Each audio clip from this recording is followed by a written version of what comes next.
Hi students, Surendra sir की English class में आप सभी का हार्दिक अभिनंदन। स्टूडेंट्स, आज मैं बहुत ही सिंपल, बहुत ही प्यारा सा टॉपिक आपको एक्सप्लेन करने वाला हूँ। कहने को ये टॉपिक बच्चों को बहुत ही सिंपल लगता है, लेकिन इसकी डेप्थ बहुत है। मगर स्टूडेंट्स, अगर आप इस प्यारे से छोटे से टॉपिक के ऊपर अपनी कमांड कर लेते हैं तो आप इंग्लिश को बड़ी आसानी से समझ सकते हो और आपको कभी भी किसी भी प्रकार की कोई परेशानी इंग्लिश सब्जेक्ट में या लैंग्वेज में महसूस नहीं होगी। सो स्टूडेंट्स, बहुत ही प्यारा सा और सिंपल सा टॉपिक मैंने लिया है, वर्ब। सबसे पहले अपन किसी भी विषय पे पढ़ते हैं तो हमारे दिमाग में एक पहला क्वेश्चन आता है कि व्हाट इज अ वर्ब। उस टॉपिक को अपन डिफाइन करने की कोशिश करते हैं। What is the definition of a verb, what is verb. तो सबसे पहले हम जो टॉपिक आपके सामने लिखा हुआ है उसको डिफाइन करते हैं। तो स्टूडेंट्स, एवरीवन नोज वर्ब। आप सब जानते हैं कि वर्ब क्या है। वर्ब को हम हिंदी में कहा करते हैं क्रिया। बहुत ही प्यारा टॉपिक है, बहुत ही छोटा और सिंपल सा टॉपिक है। तो स्टूडेंट्स, सबसे पहले हमारे दिमाग में एक क्वेश्चन आता है कि what is a verb. Verb क्या होती है, what is the definition of a verb. So students, अब पता करते हैं कि व्हाट इज अ वर्ब और हम एक वर्ब को ढंग से कैसे कंसीडर कर सकते हैं वो अपन देखते हैं। तो स्टूडेंट्स, मैं आपके सामने कुछ वर्ड लिख रहा हूं, देखिएगा। गो, गुड, पेन। स्टूडेंट्स, मैंने आपके सामने 3 वर्ड लिखे हैं, बहुत ही सिंपल, जाने पहचाने आपके। और यदि मैं आप में से किसी से भी पूछूं स्टूडेंट्स, क्या आप में से कोई भी स्टूडेंट ये बता सकता है कि ये वर्ड जो मैंने आपके सामने लिखे हैं इनमें से कौन सा वर्ड वर्ब है? अनडाउटली आप सभी जानते हैं। आप सभी कहेंगे कि sir, go is the verb. Absolutely right, go is the verb. लेकिन मैं यदि आपसे कहूं कि आपको पता कैसे चला, कैसे आपने पता कर लिया कि go is the verb, but good and pen are not verbs, कैसे पता किया आपने? तो स्टूडेंट्स, आप में से कई बार हम बच्चों से जब ये छोटे छोटे से क्वेश्चन करते हैं तो वे बहुत ही अटपटा सा जवाब हमें देते हैं। कुछ स्टूडेंट्स कहते हैं कि सर, हम हिंदी अर्थ करके देखते हैं और जिस शब्द के पीछे अर्थ करने पर ना आता है वो वर्ब होता है। तो वो कहते हैं कि सर, जैसे हमने गो का हिंदी अर्थ किया, गो का हिंदी अर्थ होता है जाना, इसके पीछे सर ना आ गया, और जिस भी शब्द का हिंदी अर्थ करने पर उसके पीछे ना आता है वही वर्ब होता है। तो कई बार हम उनका ये तर्क काट देते हैं और हम बच्चों से कहते हैं, बच्चों बताओ, अगर ऐसा है तो मैं एक और वर्ड लिख देता हूं उनके सामने कि टॉय। हिंदी अर्थ, बच्चे कहते हैं सर हिंदी अर्थ तो होता है खिलौना। तो मैंने कहा देखो ना, कह सकते हैं, पर it's not a logical answer यदि आपको देना है। तो यदि आपसे कोई पूछता है कि कौन सा शब्द इनमें वर्ब है तो आप झट से आंसर करेंगे गो। वर्ड पूछता है कि एक्सप्लेन हाउ, कैसे। तो फिर आपको स्टूडेंट्स उसे डिफाइन करना पड़ेगा। तो आप कह सकते हैं, इसकी डेफिनेशन आप दे सकते हैं, आ वर्ब डिनोट्स एन एक्शन। आप कह सकते हैं a verb denotes an action। It means एक वर्ब जो होती है वो एक एक्शन को डिनोट्स करती है, एक एक्शन को दर्शाती है। बहुत ही सिंपल सी बात से, कोई भी शब्द, कोई भी वर्ड यदि वो किसी एक्शन को डिनोट्स करता है, इट्स अ वर्ब, तो वो वर्ब है। यू नो, गो यानी जाना, और यदि कोई व्यक्ति जाएगा, दैट मीन्स क्या लेगा वो? एक्शन। जस्ट लाइक दैट, आना एक्शन, लिखना एक्शन, पढ़ना एक्शन, खाना एक्शन, दौड़ना एक्शन, हंसना एक्शन, रोना एक्शन।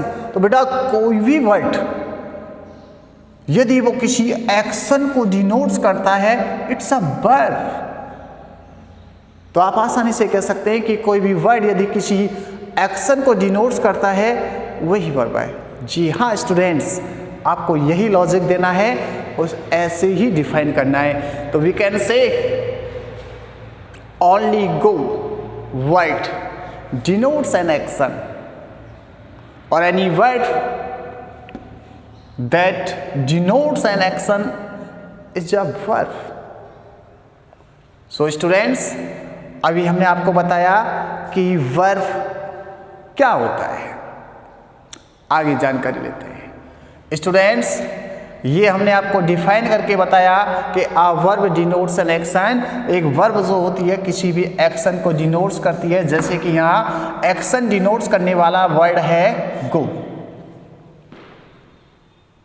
लेकिन स्टूडेंट्स, आगे हम जानकारी लें तो हम बताएं आपको कि वर्ब जो होता है, अगर हम इसके काइंड्स पर चर्चा करें, इसके प्रकार पर चर्चा करें, तो स्टूडेंट्स मैं आपको बताऊं कि वर्ब क्या होता है, लेकिन मुझे ये सब रब करना पड़ेगा। तो प्लीज़ या तो आप स्क्रीनशॉट ले लेना, यदि आपको कुछ लिखना है डेफिनेशन वगैरह तो आप लिख सकते हैं। तो अब मैं काइंड्स पे चर्चा करता हूं स्टूडेंट्स, तो देखिएगा।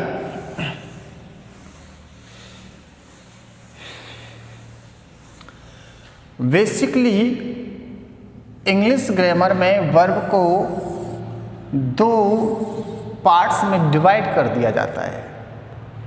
और first part is known as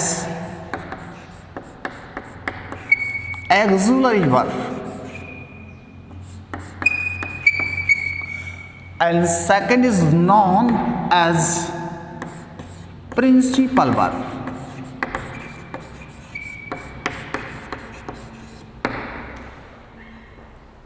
students, हो सकता है कि आपको ये वर्ड थोड़ा सा अनजान लग रहा हो, मगर अभी आपकी मैं पहचान से कराता हूं। स्टूडेंट्स, एक्सुलरी वर्ब को ही हम कहा करते हैं हेल्पिंग वर्ब। इसे हेल्पिंग वर्ब के नाम से भी जाना जाता है। आप ये कह सकते हैं कि ये ग्रामेटिकल नेम है, और ये जो नेम है आप कह सकते हैं कि एक पेट नेम है, घर का नाम है।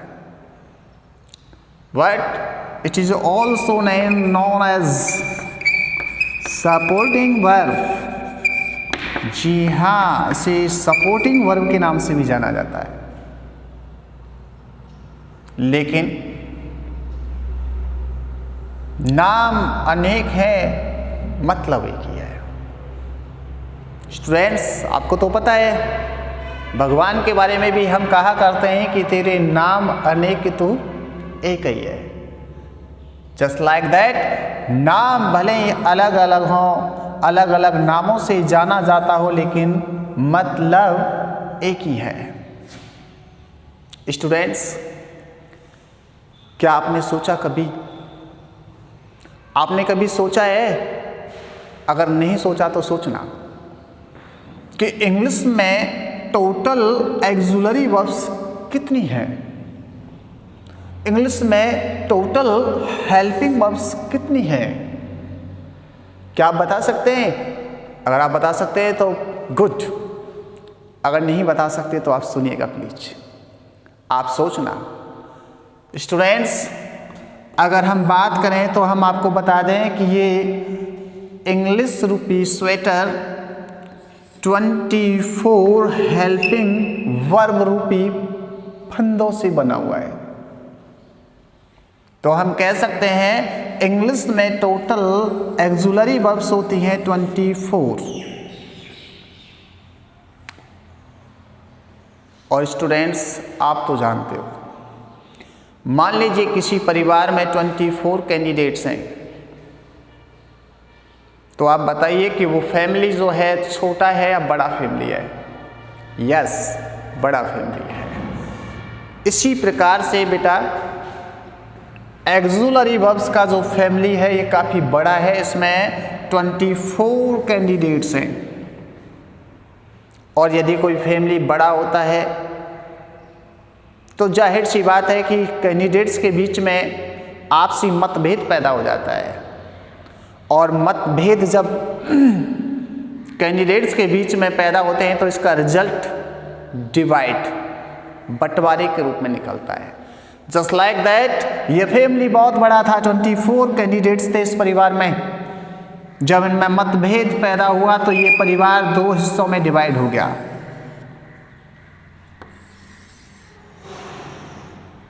इसमें से 11 लोग जिनके विचार सेम थे, इन्होंने अपना एक अलग फैमिली बना लिया और अपने फैमिली का नाम रख लिया उन्होंने प्राइमरी।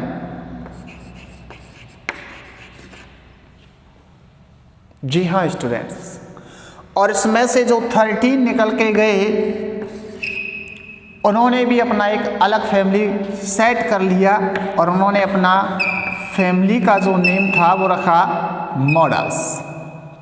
जी हाँ स्टूडेंट्स, अब आपको जाने पहचाने शब्द नजर आ रहे होंगे। जी हाँ, आएंगे, आपको बहुत सारे वर्ड ऐसे लगेंगे जिनको आपको महसूस होगा कि हम इन्हें जानते हैं, लेकिन जानना और पहचानना अलग शब्द होते हैं। कई बार हम किसी व्यक्ति को पहचान लेते हैं लेकिन उसके बारे में ज़्यादा जानते नहीं हैं। तो अगर आप इनको पहचानते हैं तो जानेंगे आज। तो स्टूडेंट्स, मैं आपको बताऊं कि ये 24 हेल्पिंग वर्ब्स का जो फैमिली था ये 2 पार्ट्स में डिवाइड हो गया। इसमें से 11 कैंडिडेट्स निकलकर अलग बस गए और उन्होंने अपने परिवार का नाम रख लिया प्राइमरी।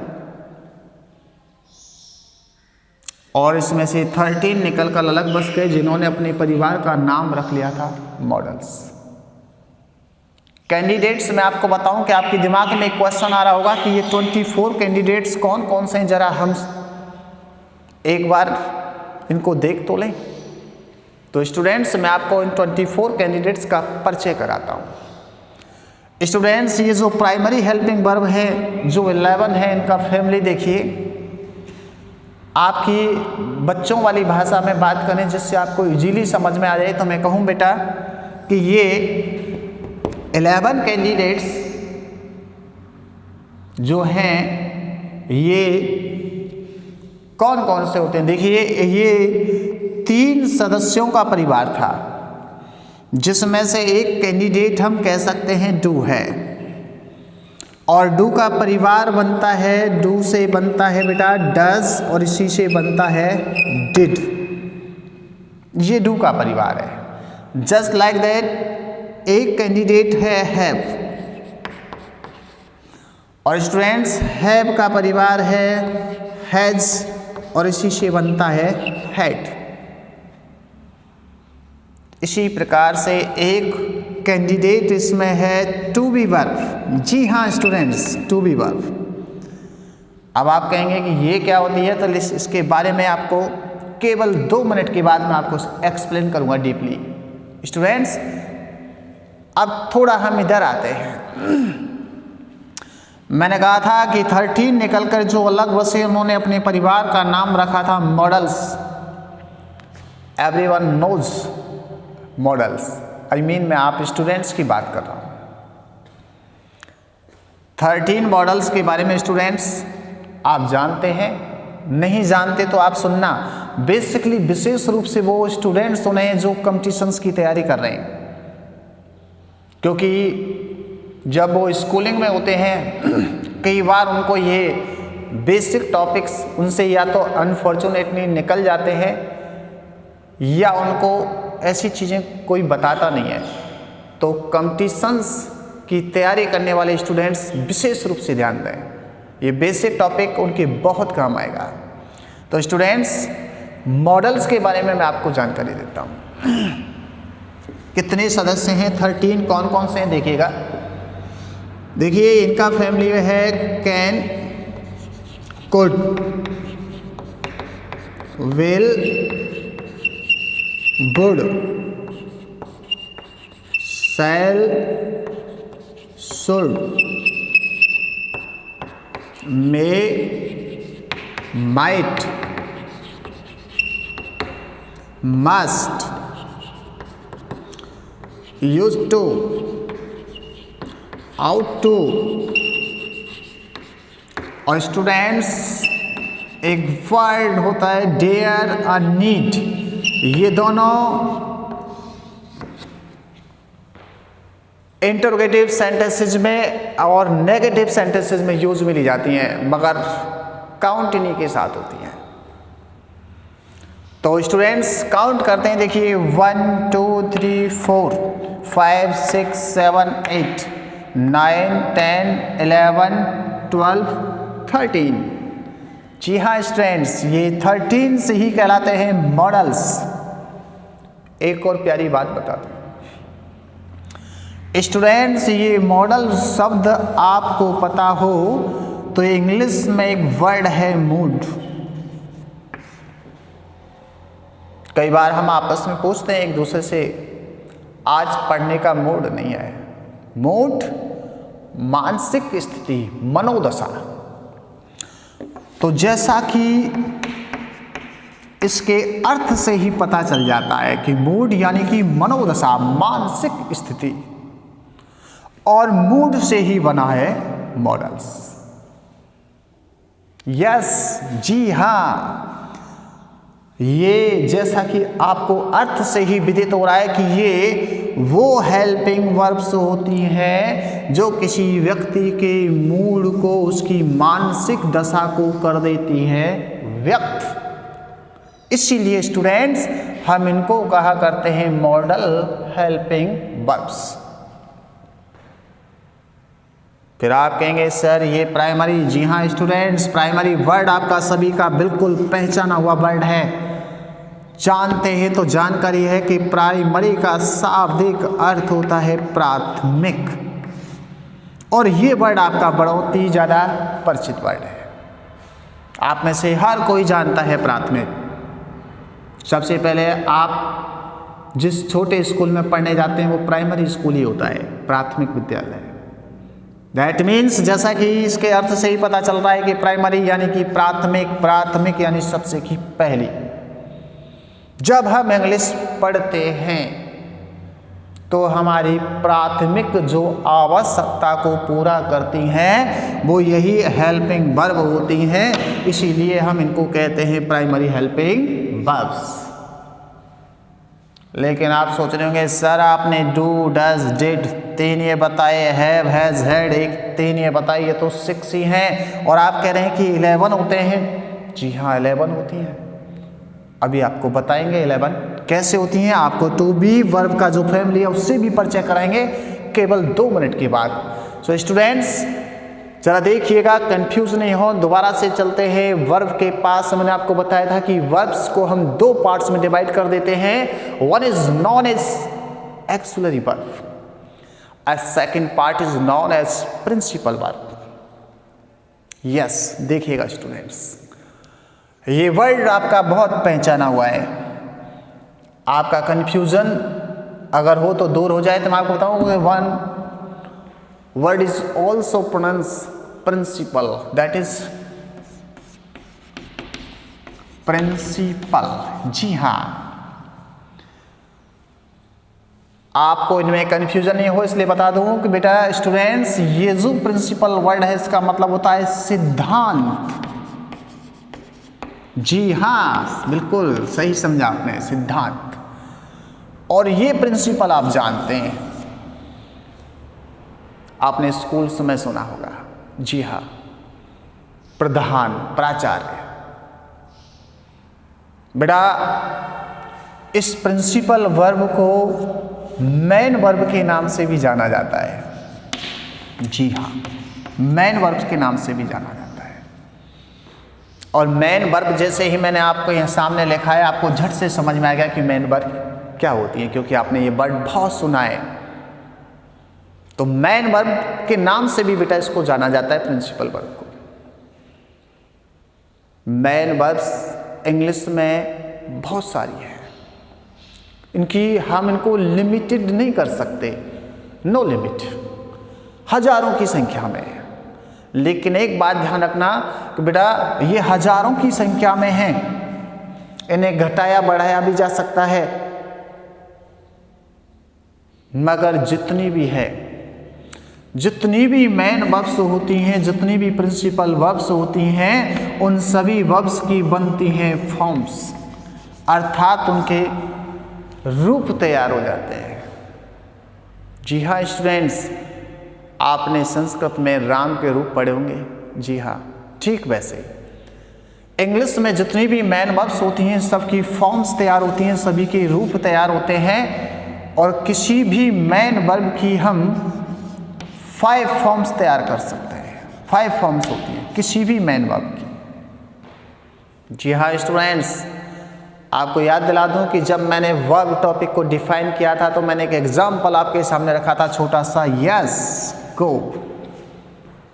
जी हाँ, go is a verb, is a main verb. और जैसा मैंने कहा कि इट्स अ मेन वर्ब, और मैंने कहा है कि हर मेन वर्ब्स की 5 फॉर्म्स होती हैं। यस, ये भी 5 रूप ले सकती है, मगर कोई भी वर्ब अपने जिस मूल रूप में जन्म लेती है, वो मूल रूप इसका फर्स्ट फॉर्म होता है।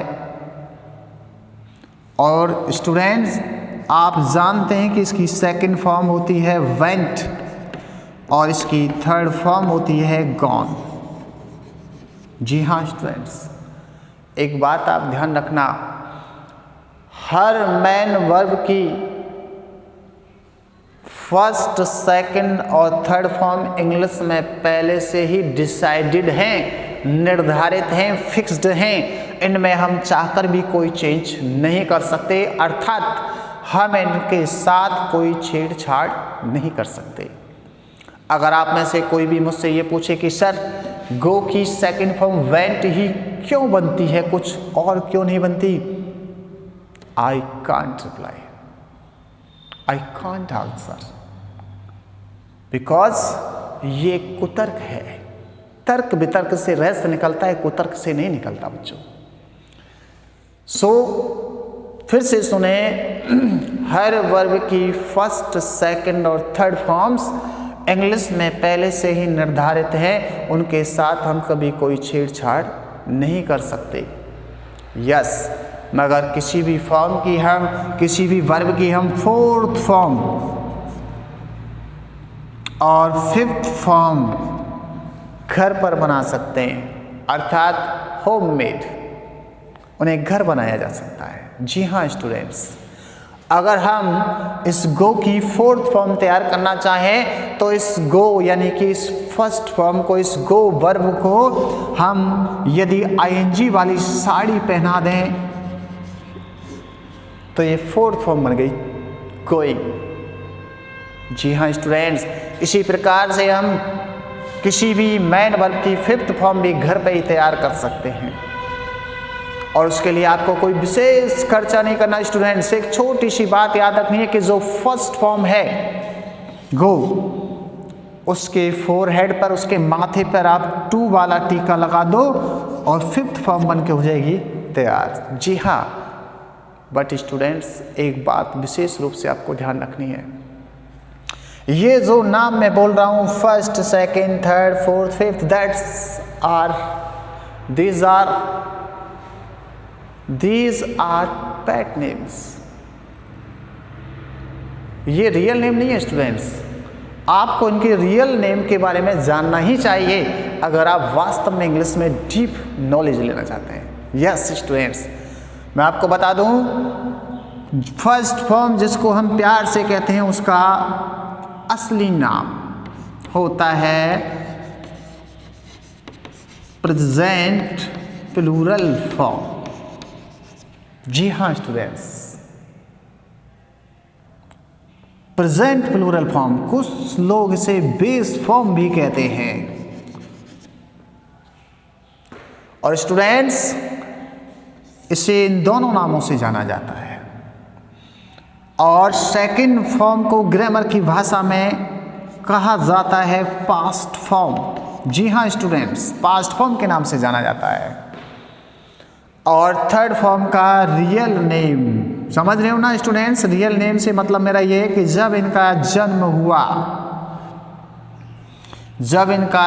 हुआ ग्रह नक्षत्र के अनुसार पंडित जी ने जब उनकी कुंडली को खंगाला और इनकी राशि का नाम पता किया, तो वो राशि का नाम आपको मैं बता रहा हूँ, क्योंकि उस समय शायद आप नहीं थे लेकिन मैं मौजूद था इनके नामकरण संस्कार के समय। मैं आपको बता रहा हूँ। Gone is known as past participle form. ये हाँ students, and going that means fourth form is known present participle form. जी हाँ स्टूडेंट्स, इधर मेरे पास थोड़ा स्पेस कम है तो मैं लिख नहीं रहा हूँ, मगर आप ऑडियो सुनकर लिख सकते हैं। एंड जो फिफ्थ फॉर्म है is known as infinitive form. So students ये है इनके रियल नेम्स, असली नाम। ये पता होना आपको बहुत ज़रूरी है स्टूडेंट्स। यदि आप ग्रामर की अच्छी बुक्स की इंग्लिश की पढ़ोगे तो आपको ये वाले नाम first, second, third, fourth, fifth कभी नहीं मिलेंगे, रियल नेम्स मिलेंगे आपको।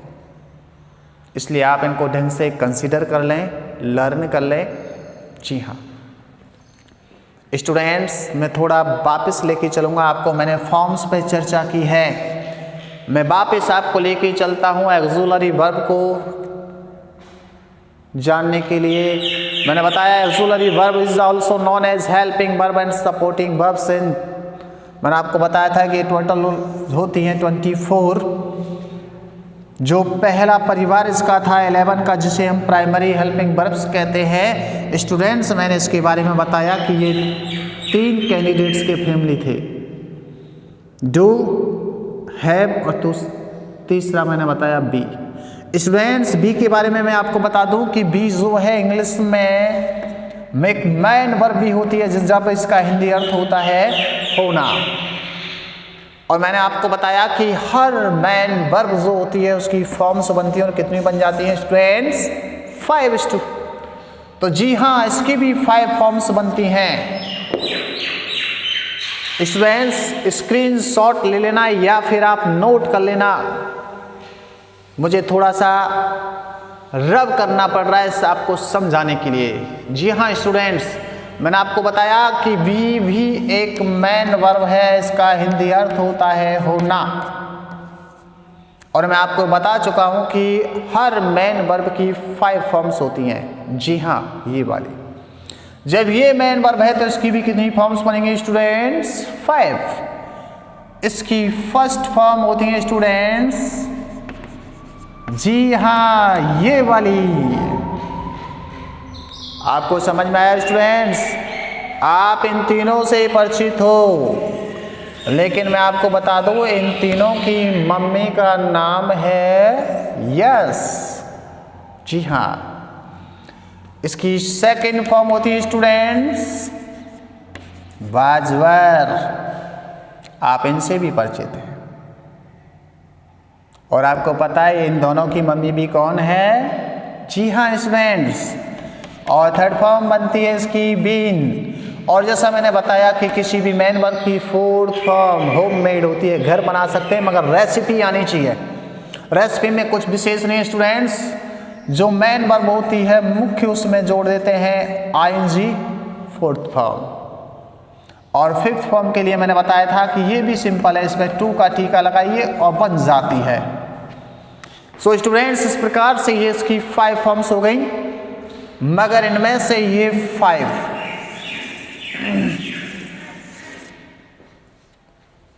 As a helping verb use में ली जाती है। सो स्टूडेंट्स 1 2 3 4 5 6 7 8 9 10 11 इन्हीं को हम कहते हैं प्राइमरी हेल्पिंग वर्ब्स। तो स्टूडेंट्स मैंने आपको बेसिक नॉलेज दी वर्ब्स के बारे में। मैंने डिफाइन किया कि वर्ब क्या होती है और इसको कितने काइंड्स में डिवाइड हम कर देते हैं। सो स्टूडेंट्स आई होप आपने इन सारी चीज़ों को बहुत अच्छी तरीके से कंसीडर किया होगा और आपने इनको नोट भी किया होगा। सो आज हम केवल अपना स्पीच यहीं फिनिश करते हैं, क्योंकि हम आपको काफ़ी कुछ बता चुके हैं और आज समझता हूँ मैं आप इतना ही पचाओगे और कल फिर हम इसी टॉपिक को ठीक यहीं से आगे बढ़ाएंगे। But students please don't miss the class, क्योंकि यदि आपने क्लास को मिस किया तो हो सकता है कि आपका अगला वाला जो कंसेप्ट है वो समझ में नहीं आए। Okay students, okay, thank you.